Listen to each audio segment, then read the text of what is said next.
Hi everyone and welcome to Billy Fitzgerald Golf, and today I want to show you how a wall can help you with not only your setup, your hip motion, and your backswing.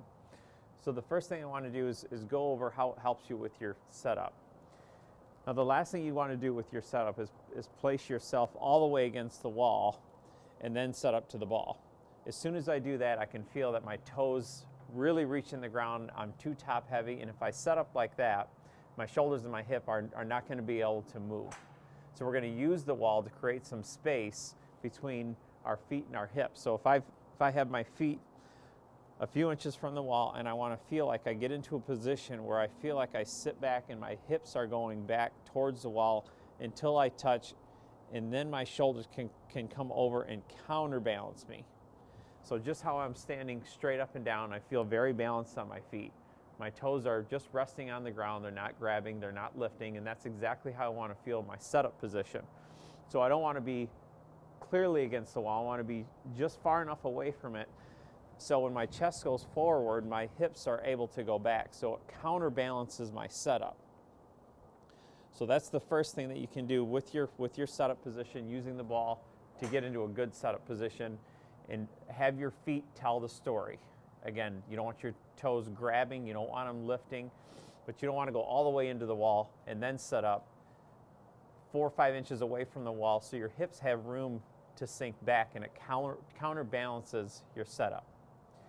The next thing we can do is how our hips work. So in previous videos, I've given this example. If I set up to the golf ball, I want to feel like my right shoulder, right hip moves away from the ball, so that allows my arm to swing down from the inside. Okay, if the space isn't there, my arms don't have anywhere to go. Well, in order to feel that, I'm going to set up, again, give myself some space against this wall. Put my hands over my chest here. So I've crossed my arms, left hand, right shoulder, right hand, left shoulder.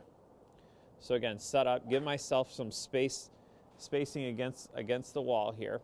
Now as I swing back, you can see how my right hip socket's going back and it's going to touch the wall. So my center of my hip starts to get away from the ball, again, to give me room for my arms to swing. I'll do that one more time. So set up. As I swing back, my right hip socket works back into the wall, and you can see what my shoulders are doing. My shoulders are going 90 degrees around my spine angle.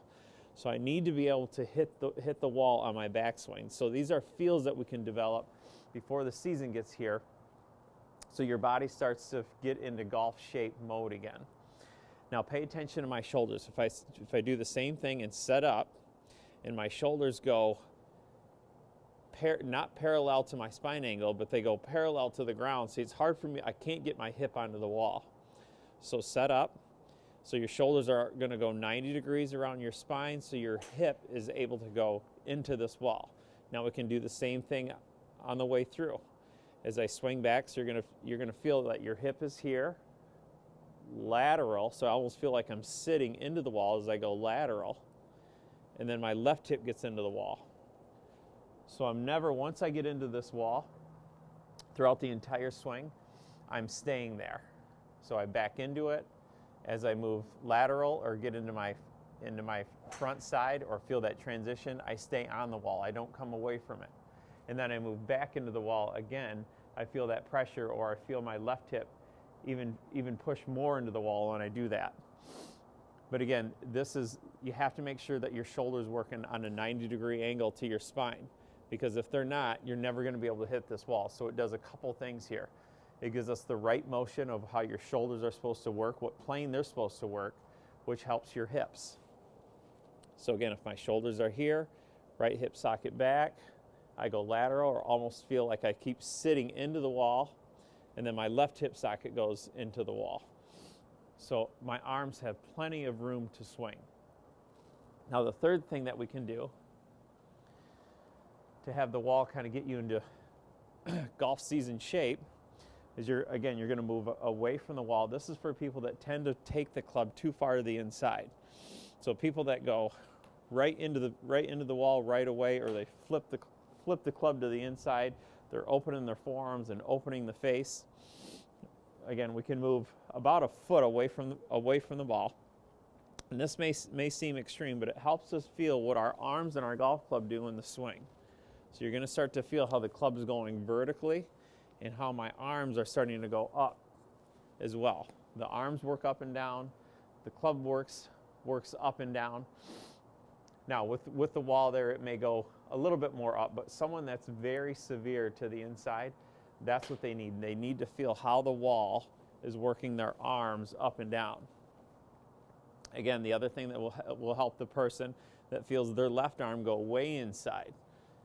Again, if my left arm goes across my chest, my arms are more likely to get stuck. So rotary in the swing is what makes your arms go back. Your arms really have more of an up and down motion. And that's what you need to feel here, how your arms are going up and down and the club is going up and down. So those are a few things to help you with your setup, how your body moves, and how your club moves. You can do this all from the comfort of your home to the inside.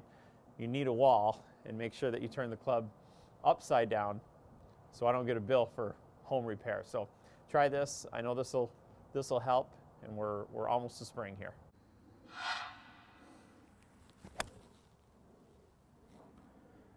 Like and subscribe to my channel, Billy Fitzgerald Golf. Want to take a live lesson from me, or you have a question? Visit me at billyfitzgeraldgolf.com. And thanks for watching.